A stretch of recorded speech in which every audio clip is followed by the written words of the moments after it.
وشخصيا آمنة فرحان اسكو نقضه أنا برخد أقول هراء اسكو ما نلهين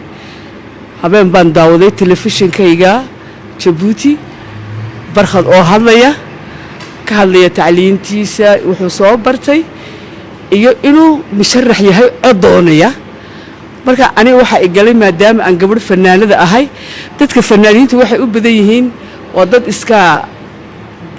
hadiga jeer markay wax arkaan iska qiirooda iska qalbi wanaagsan marka